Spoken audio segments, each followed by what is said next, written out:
तो आज की हमारी जो क्लास है उसमें एक्सेल में हम फार्मूला एंड फंक्शन टॉपिक को कवर करेंगे।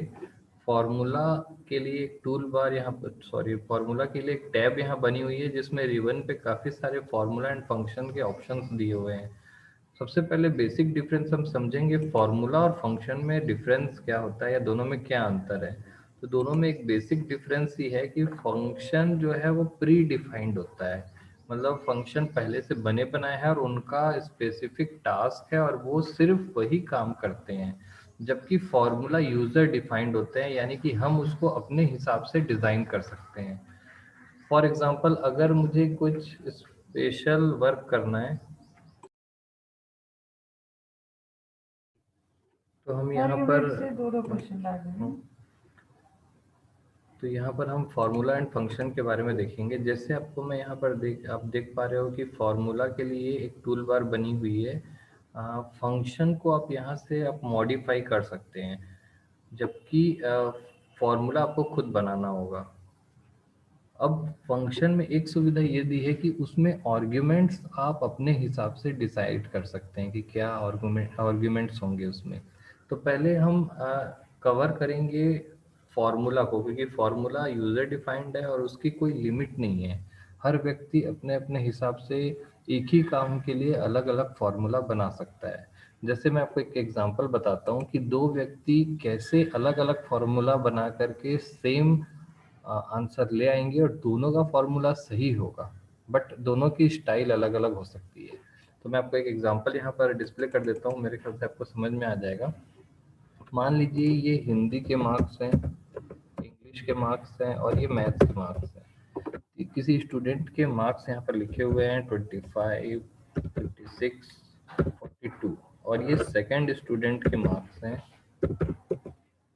अब देखिए दो लोग इन दोनों को मार्क्स को सम करने के लिए अलग अलग फार्मूला कैसे बना सकते हैं। पहले मैं इनकी फॉर्मेटिंग कर देता हूँ और आपको यहाँ पर ये क्लियर हो जाएगा। अब मुझे इसका मान लीजिए टोटल निकालना है।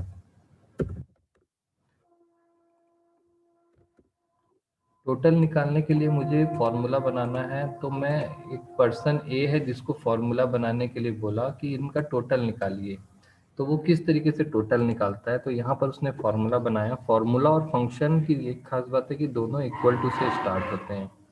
पहले पर्सन ए ने लिखा इक्वल टू 25 प्लस 56 प्लस 42 करना है, तो वो 25 पे क्लिक किया, प्लस 56 पे क्लिक किया, प्लस 42 पे क्लिक किया और उसका फॉर्मूला बना A1 plus B1 plus A2 plus B2 plus C2।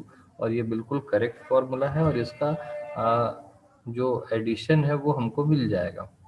Same अगर टोटल मैं दूसरे पर्सन को निकालने के लिए बोलूँ तो वो कुछ ऐसा फॉर्मूला बना सकता है, equal to C2 plus B2 plus A2। Formula दोनों के जो लिखने का स्टाइल है वो बिल्कुल अलग है, लेकिन दोनों ही मेथड सही है। मैथमेटिक्स के हिसाब से दोनों का जो आंसर है वो बिल्कुल सही है।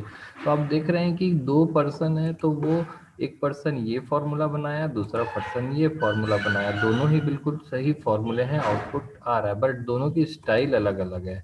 तो फॉर्मूला बनाना जो है हमारी स्टाइल और क्रिएटिविटी पे भी डिपेंड करता है कि कितना लॉजिकली हम सोच पाते हैं। तो फार्मूला की कोई लिमिट नहीं है, हर पर्सन अपने अपने हिसाब से अलग अलग तरीके से फार्मूला डिज़ाइन कर सकता है।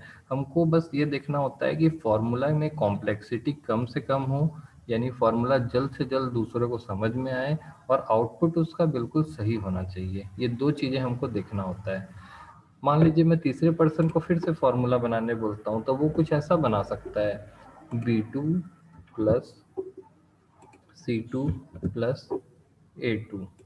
ये फॉर्मूला भी सही है क्योंकि आउटपुट तीनों में सेम आ रहा है, लिखने का स्टाइल अलग अलग है।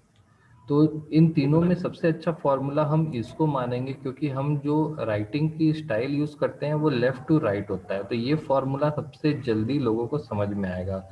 इस फॉर्मूला को समझने में थोड़ा सा समय लगेगा, इसको समझने में और ज़्यादा समय लगेगा, बट तीनों ही फॉर्मूले को हम गलत नहीं बोल सकते। तीनों फॉर्मूले का आंसर बिल्कुल करेक्ट आ रहा है, केवल लिखने की स्टाइल अलग अलग है। इस फॉर्मूले को सबसे अच्छा बोलेंगे क्योंकि ये दूसरे को जल्दी समझ में आएगा। तो फॉर्मूला वाला जो चीज होता है वो यूजर डिफाइंड है, वो हम अपने हिसाब से अपनी क्रिएटिविटी और अपने लॉजिकल माइंड से उसको डिजाइन करते हैं। तो जो भी प्रॉब्लम्स हमारे सामने आती हैं, जैसे एडिशन है, एवरेज निकालना है, और मैथमेटिक्स की जितने भी प्रॉब्लम है, सभी के लिए फॉर्मूला हम यहाँ पर राइट कर सकते हैं अपनी स्टाइल से। तो ये फॉर्मूला था जो हम अपनी स्टाइल से राइट करते हैं, और ये पूरी तरीके से यूजर डिफाइंड होता है। अब बात करते हैं फंक्शन की।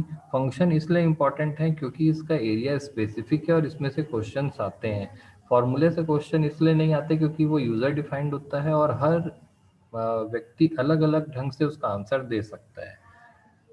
जबकि फंक्शन जो है वो फिक्स होता है, उसको उसी पैटर्न में यूज करना होता है। अगर मैं तीन पर्सन को बोलूं कि आप सम फंक्शन का यूज करिए, तो वो तीनों के तीनों सेम पैटर्न को ही यूज करेंगे।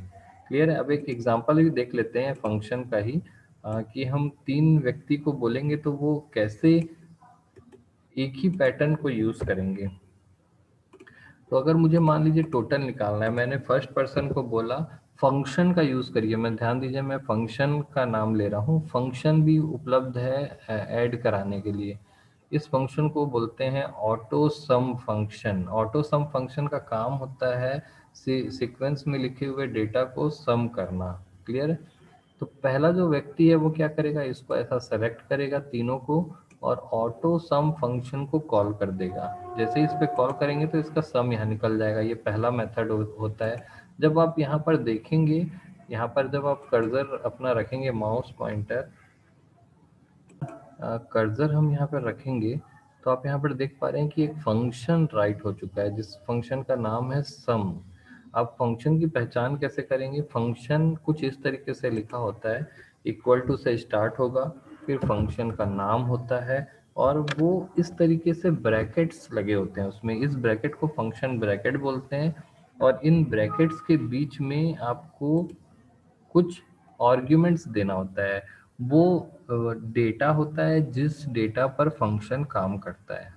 डेटा की जो संख्या होती है, डेटा जो होता है उनको टेक्निकल लैंग्वेज में आर्ग्यूमेंट्स कहा जाता है, और उसकी संख्या जो है फंक्शन के सिंटेक्स पर निर्धारित की जाती है कि कितने डेटा और किस प्रकार का डेटा आप वहाँ पर दे सकते हैं। ये सारे फंक्शंस आप यहाँ पर भी देख सकते हैं। जैसे मैं यहाँ पर फंक्शन को अप्लाई करके दिखाता हूँ, इनका मुझे सम निकालना है, तो मैं लिखूंगा इक्वल टू और लिखूंगा सम, और फिर ब्रैकेट ओपन करते ही देखिए यहाँ पर सम लिखते साथ ही SUM से जितने भी फंक्शन है उनकी लिस्ट यहाँ आ जाती है, और ब्रैकेट लगाने से फिर उस फंक्शन का सिंटेक्स आ जाता है, और उसमें नंबर्स, ये फंक्शन जो है वो नंबर्स को ऐड करता है, इसलिए वो नंबर्स को मांग रहा है आर्ग्यूमेंट के रूप में। तो नंबर्स जो है एक्सेल में दो प्रकार से दिए जाते हैं, या तो आप नंबर्स को डायरेक्टली पुट कर दीजिए, या फिर उनकी रेंज सेलेक्ट कर लीजिए। मैं इन तीनों को सेलेक्ट करता हूँ, तो देखिए रेंज को कुछ इस तरीके से लिखा जाता है, A2 से लेकर के C2 तक। मान लीजिए मुझे A2 से लेकर C200 तक की वैल्यू को ऐड करना है, तो A2 से लेकर के C200 लिखेंगे तो उतनी सारी वैल्यूज जो है वो सम हो जाएंगी। इस तरीके से हम रेंज को कैलकुलेट करा सकते हैं। उसके बाद फंक्शन ब्रैकेट बंद करके जैसे ही हम एंटर मारेंगे, तो हमारा कैलकुलेशन जो है वो परफॉर्म हो जाएगा। ये फंक्शन जो लिखा हमने वो था सम फंक्शन, और ये फंक्शन आपको यहाँ पर फॉर्मूला में मैथमेटिकल फंक्शन के ग्रुप में मिलेगा। आपको मैथमेटिकल फंक्शन में आपको यहाँ पर सम, ये सम फंक्शन यहाँ पर मिल रहा है। तो सम फंक्शन क्या काम करता है देख पा रहे होंगे आप अभी यहाँ पर, कि सम फंक्शन पर जैसे ही मैंने माउस रखा तो नीचे टूल टिप पर उसकी डिस्क्रिप्शन दी गई है कि सम एक फंक्शन है जिसमें number 1 comma number 2 comma dash dash dash, यानी आप n नंबर्स तक 1 to n इसमें आर्ग्यूमेंट पास किए जाते हैं, और n नंबर्स तक आप इसमें दे सकते हैं आर्ग्यूमेंट, और नीचे उसका काम लिखा है adds all the number in a range of cell. Cell के रेंज में, सॉरी, सेल रेंज में दिए गए सारे नंबर्स को वो ऐड करके आपको आउटपुट देगा, यानी कि सम करके दे देगा।